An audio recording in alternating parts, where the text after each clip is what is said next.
जय स्वामीनारायण। विद्यार्थी मित्रों, आज आपणे नवा प्रकरण शुरुआत करशुं। प्रकरण 9 आपणे आज शुरू करवा जई रह्या छीए। प्रकरण 8 7 प्रकरण सुधी आपणे अभ्यास कर्यो। आज आपणे प्रकरण 8 चतुष्कोण विषे अभ्यास करशुं।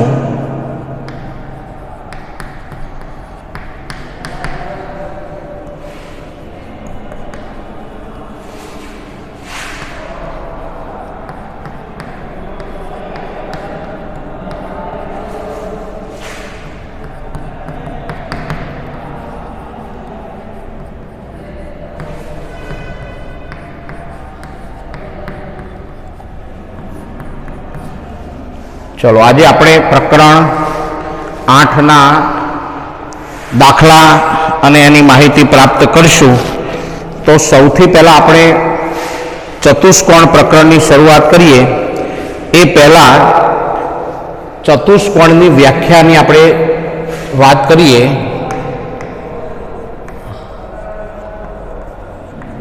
चतुष्कोण तो 4 रेखाखंडों वडे बनती बंध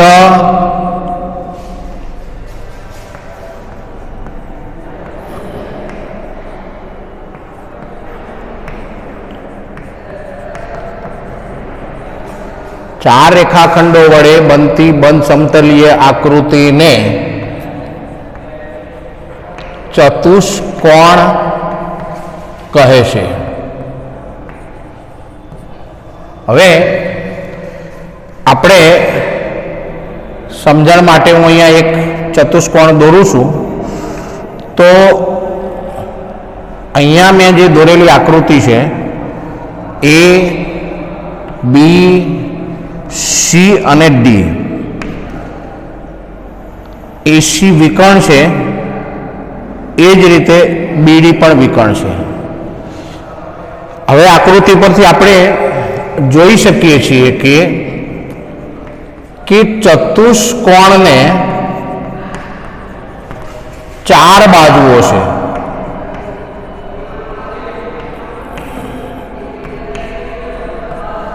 आपणी आकृति नी अंदर A B B C CD अने डीए, तो चतुष्कोण ने 4 बाजुओ छे।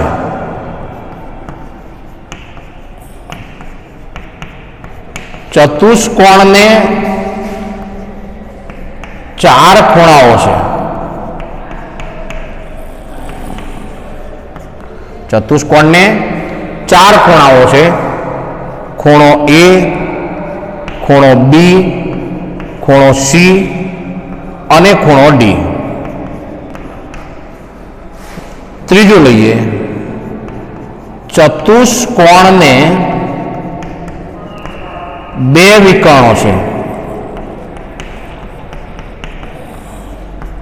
आकृति नी अंदर एसी अने बीडी आ 2 विकर्णो छे। आ परथी आपणे कही शकीए के चतुष्कोण ने कुल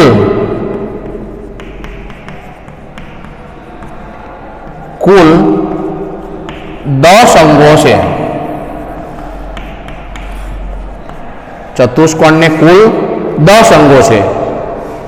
4 बाजुओ, 4 खूणा अने 2 विकर्णो। हवे आपणे कोईपण चतुष्कोण होय ए चतुष्कोण ने ज्यारे आपणे नामकरण करीए त्यारे एनुं नामकरण 2 रीते करवामां आवे छे। एक घड़ियाळना कांटानी दिशामां अने घड़ियाळना कांटानी विरुद्ध दिशामां। तो आपणे चतुष्कोण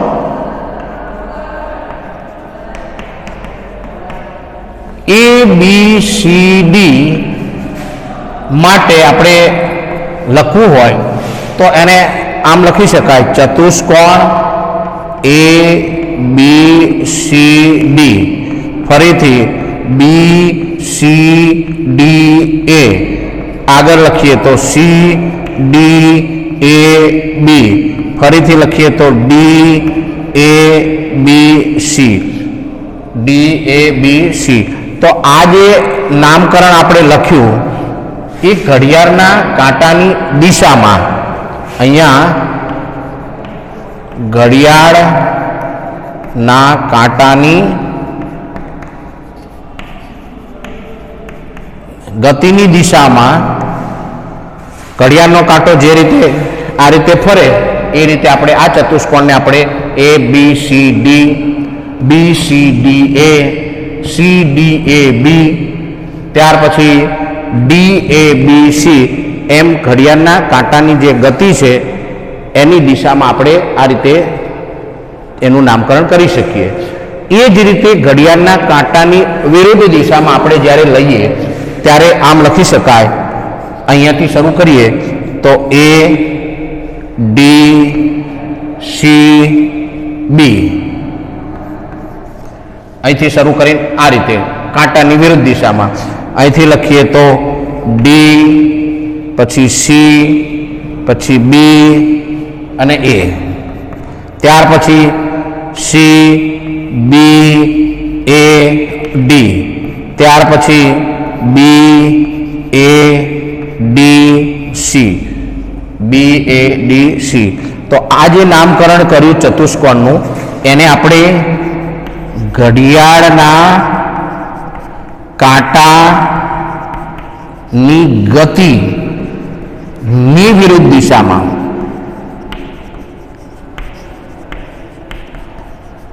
આ રીતે નામકરણ કરી શકાય છે. તો હવે આપણે ફરીથી વાત કરીએ કે કોઈ પણ ચતુષ્કોણ હોય એ ચતુષ્કોણ આ રીતે દોરી શકાય. સૌથી પહેલાં ચતુષ્કોણની વ્યાખ્યા આપણે ફરીથી સમજીએ કે ચાર રેખાખંડો વડે બનતી બંધ સમતલીય આકૃતિને ચતુષ્કોણ કહે છે. અહીંયા મેં દોરેલો છે. કોઈ પણ ચતુષ્કોણ હોય એ ચતુષ્કોણને ચાર બાજુઓ હોય છે, ચતુષ્કોણને ચાર ખૂણાઓ હોય છે, ચતુષ્કોણને બે વિકર્ણો હોય છે. આકૃતિમાં આપણે જોઈ શકીએ કે એ સી અને બીડી આ વિકર્ણો છે. ચતુષ્કોણના વિકર્ણો કોને કહેવાય? તો ચતુષ્કોણના સામસામેના જે શિરોબિંદુઓ છે એ શિરોબિંદુને જોડતો રેખાખંડ એને આપણે શું કહીએ છીએ? વિકર્ણો કહીએ છીએ. તો ચતુષ્કોણના વિકર્ણો કોને કહેવાય? ચતુષ્કોણના સામસામેના શિરોબિંદુને જોડતા રેખાખંડને આપણે વિકર્ણો કહીએ છીએ. હવે કોઈ પણ ચતુષ્કોણ હોય એ ચતુષ્કોણના ચારે ખૂણાનો સરવાળો ચતુષ્કોણના ચારેય ખૂણાઓનો સરવાળો 360 અંશ થાય છે. કોઈ પણ ચતુષ્કોણ હોય એના ચારે ખૂણાના માપનો સરવાળો 360 અંશ થાય છે. હવે ચતુષ્કોણના જુદા જુદા પ્રકાર છે.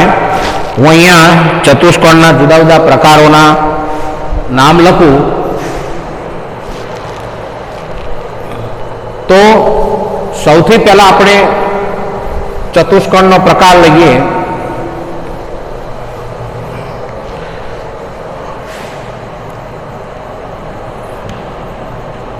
ચતુષ્કોણના પ્રકારો. તો પહેલું લઈએ સમાંતર બાજુ ચતુષ્કોણ. બીજો પ્રકાર છે बाजू चतुष्कोण। तीजो प्रकार है चौरस। चौथो प्रकार है लंबचौरस। पांचमो प्रकार है समलंब चतुष्कोण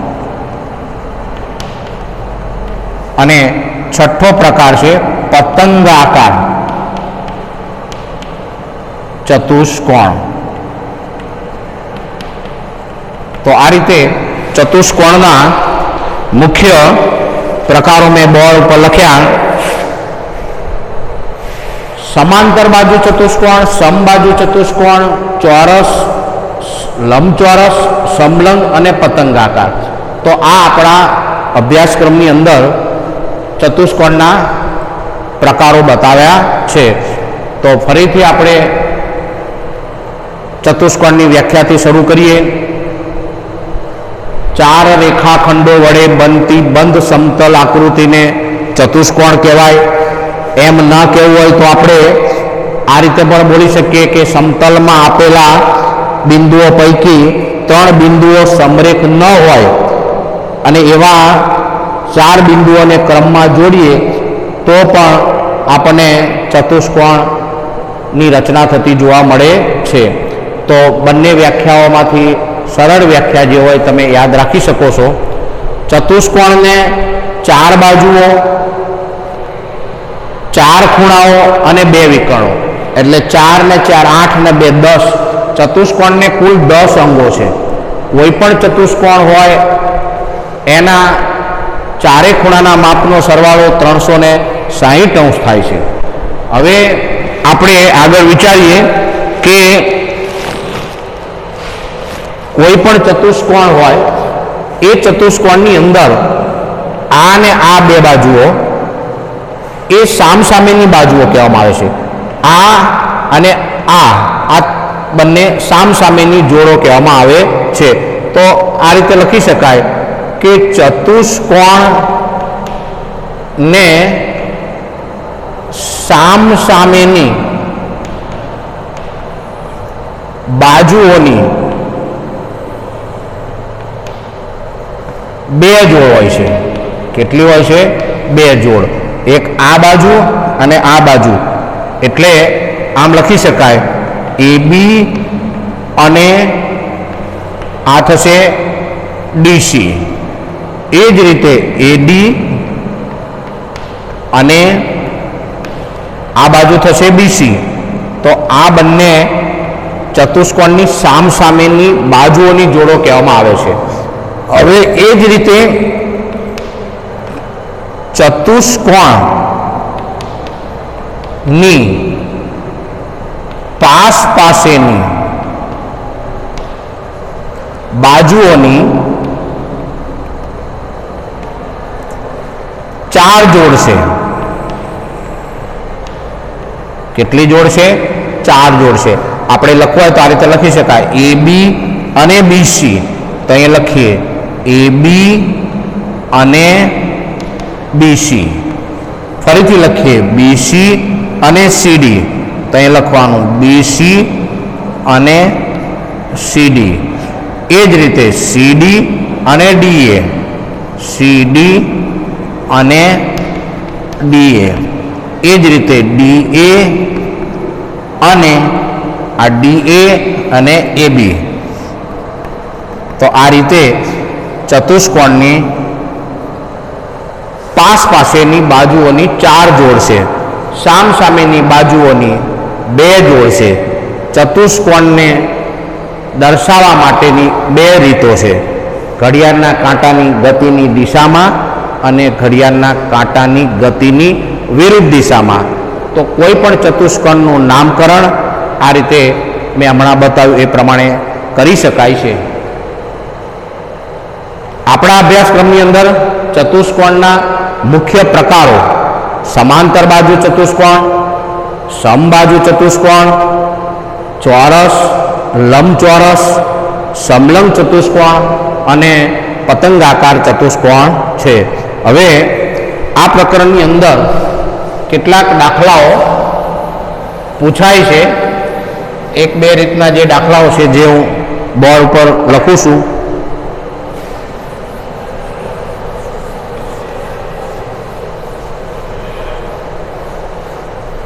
ચલો હવે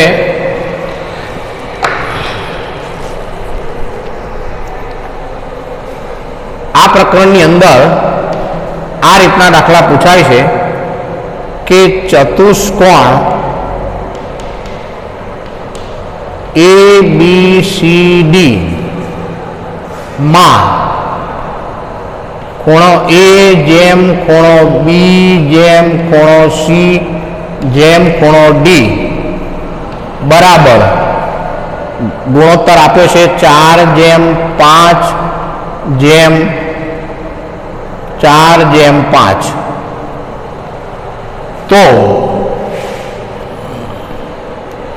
તો ABCD ના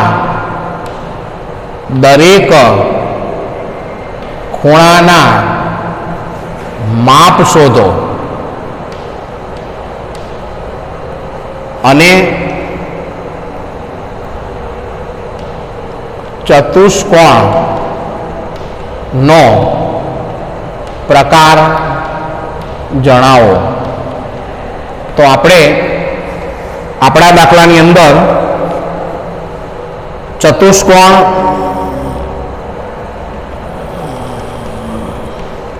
ABCD માં ખૂણો A વત્તા ખૂણો B વત્તા ખૂણો C વત્તા ખૂણો D બરાબર 360 ચતુષ્કોણના ચારે ખૂણાના માપનો સરવાળો 360 થાય છે. હવે આપણે લઈએ ખૂણાઓના માપનો ગુણોત્તર. આપણી આકૃતિની અંદર દાખલાની અંદર ખૂણાઓના માપના ગુણોત્તર નો સરવાળો આપણને જે દાખલાની અંદર ગુણોત્તર આપ્યો છે એનો સરવાળો કરીએ તો 4 વત્તા 5 વત્તા 4 વત્તા 5 એટલે કેટલા થશે 18. આપણને જે આ માપ આપ્યું છે એનો સરવાળો કરીએ તો 18 થાય છે. હવે આપણે લઈએ ખૂણા A નું માપ બરાબર અહીંયા ખૂણા A નું માપ બરાબર એના માપનો માપ છે 4, માપના ગુણોત્તરનો સરવાળો 18 અને 360 18 દુ 36 20 ચોક 80 ખૂણા A નું માપ 80 થયું. હવે એ જ રીતે B નું માપ બરાબર આપેલું છે 5, અહીંયા 18 360 20 પંચા 100. એ જ રીતે C નું માપ બરાબર 4 18 360 80. એ જ રીતે D નું માપ બરાબર 5 18 અહીંયા 360 100. હવે આપણે આ દાખલાના અનુસંધાનમાં આપણે જોઈએ તો આપણે આકૃતિ મુજબ ABCD એમાં A નું માપ 80 છે અને C નું માપ પણ 80 છે.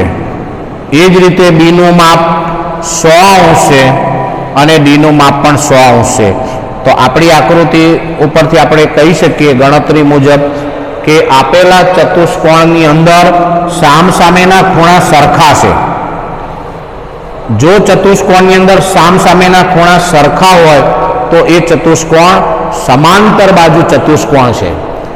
સમાંતર બાજુ ચતુષ્કોણની વ્યાખ્યા આપણે આ રીતે બોલી શકીએ કે જે ચતુષ્કોણની અંદર સામસામેની બાજુઓની બંને જોડો સમાંતર હોય તેવા ચતુષ્કોણને સમાંતર બાજુ ચતુષ્કોણ કહેવાય છે. જે ચતુષ્કોણમાં સામસામેની બાજુઓની બંને જોડો સમાન હોય એને સમાંતર બાજુ ચતુષ્કોણ કહેવામાં આવે છે. સમાંતર બાજુ ચતુષ્કોણની અંદર સામસામેના ખૂણા સરખા હોય છે. જ્યારે દાખલાની અંદર સામસામેના ખૂણા સરખા થાય ત્યારે એ સમાંતર બાજુ ચતુષ્કોણ છે એમ કહેવાય. બીજું, સમાંતર બાજુ ચતુષ્કોણના વિકર્ણો એકબીજાને દુભાગે છે. તો આ થઈ સમાંતર બાજુ ચતુષ્કોણના ગુણધર્મો. તો આપણા દાખલાની અંદર જ્યારે પણ આ રીતે ચતુષ્કોણના ચારે ખૂણાના માપનો ગુણોત્તર આપ્યો હોય તો સૌથી પહેલા આપણને જે ગુણોત્તર આપ્યો હોય એનો સરવાળો કરી દેવાનો. ત્યાર પછી પ્રત્યેક ખૂણાના ગુણોત્તર જે આપ્યા છે એને મેં બતાવ્યા પ્રમાણે આ રીતે મૂકી અને એ ખૂણાનું માપ શોધી શકાય છે. અને દરેક ખૂણાના માપ ઉપરથી આપણને ચતુષ્કોણનો પ્રકાર કયો છે તે આપણે સરળતાથી શોધી શકીએ છીએ. તો આ પ્રકરણમાં આપણે ફરીથી પુનઃ ચર્ચા કરીએ કે પ્રકરણ 8 ચતુષ્કોણ, એની પહેલાં લઈએ વ્યાખ્યા. તો ચતુષ્કોણ કોને કહેવાય? જે ચતુષ્કોણની અંદર અથવા તો સમતલમાં આપેલા 4 બિંદુઓ પૈકી 3 બિંદુઓ સમરેખ ન હોય તેવા બિંદુઓને આપણે જોડીએ તો ચતુષ્કોણની રચના થાય છે. અથવા 4 રેખાખંડો વડે બનતી બંધ સમતલ આકૃતિને પણ ચતુષ્કોણ કહેવામાં આવે છે. તો આ થઈ ચતુષ્કોણની વ્યાખ્યા. હવે કોઈ પણ ચતુષ્કોણ હોય એને 4 શિરોબિંદુઓ, ચતુષ્કોણને 4 શિરોબિંદુ, 4 બાજુઓ, 4 ખૂણાઓ અને 2 વિકર્ણો હોય છે. ચતુષ્કોણને કુલ અંગો 10 છે. હવે એમાં મેં હમણાં બતાવ્યું કે ચતુષ્કોણના સામસામેના શિરોબિંદુને જોડતા રેખાખંડને ચતુષ્કોણના વિકર્ણો કહેવાય છે. તો વિકર્ણો 2 છે. તો ચતુષ્કોણના કુલ 10 અંગો મેં બતાવ્યા પ્રમાણે 4 ખૂણા, 4 બાજુ અને 2 વિકર્ણો. કોઈ પણ ચતુષ્કોણ હોય એનું નામકરણ 2 રીતે કરવામાં આવે છે. એક તો ઘડિયાળના કાંટાની જે ગતિની જે દિશા છે એ મુજબ 4 પ્રકારે એના નામ લખી શકાય છે. એ જ રીતે ઘડિયાળના કાંટાની જે ગતિ છે એની વિરુદ્ધ દિશામાં એનું નામકરણ કરીએ તો એમાં પણ 4 રીતે આપણે એના નામકરણ કરી શકીએ છીએ. તો કુલ 8 રીતે કોઈ પણ ચતુષ્કોણને આપણે 8 રીતે એનું નામકરણ કરી શકીએ છીએ અથવા લખી શકીએ છીએ. હવે ચતુષ્કોણના પ્રકાર આપણા અભ્યાસક્રમની અંદર સમાંતર બાજુ ચતુષ્કોણ, સમબાજુ ચતુષ્કોણ, ચોરસ, લંબચોરસ, સમલંબ ચતુષ્કોણ અને પતંગાકાર ચતુષ્કોણ એ મુખ્ય ચતુષ્કોણના જે પ્રકારો છે એનો અભ્યાસ કરવામાં આવે છે. એમાં સૌથી પહેલા આજે આપણે સમાંતર બાજુ ચતુષ્કોણની વ્યાખ્યા હું હમણાં તમને જણાવી કે જે ચતુષ્કોણની અંદર સામસામેની બાજુઓની બંને જોડો સમાંતર હોય તેવા ચતુષ્કોણને સમાંતર બાજુ ચતુષ્કોણ કહેવામાં આવે છે. સમાંતર બાજુ ચતુષ્કોણની અંદર સામસામેના ખૂણા હંમેશા સરખા હોય છે. સામસામેની બાજુઓની બંને જોડ સમાંતર, સામસામેના ખૂણા સરખા જો હોય તો એ સમાંતર બાજુ જ ચતુષ્કોણ છે એમ આપણે કહી શકીએ. હવે બોર્ડ પર જે દાખલો મેં ગણાયો એ જ પ્રકારના દાખલા પરીક્ષામાં પણ પૂછાય છે અને આ રીતે ગણવાના થાય તો આ રીતે આપણે બોર્ડ પર દર્શાવ્યા મુજબ તમે જોઈ અને બીજા દાખલા પણ ગણી શકશો. તો આજે આપણે પ્રકરણ 8 ચતુષ્કોણ અંતર્ગત આજનો આજનો તાસ અહીંયા પૂરો થાય છે. તો દરેક વિદ્યાર્થીઓને મારા ભાવભર્યા જય સ્વામિનારાયણ. અને દરેક વિદ્યાર્થીઓ આ વિડીયો બરાબર જોઈ અને આ પ્રકરણનો અભ્યાસ શરૂ કરશો એ સાથે આપ સૌને મારા જય સ્વામિનારાયણ.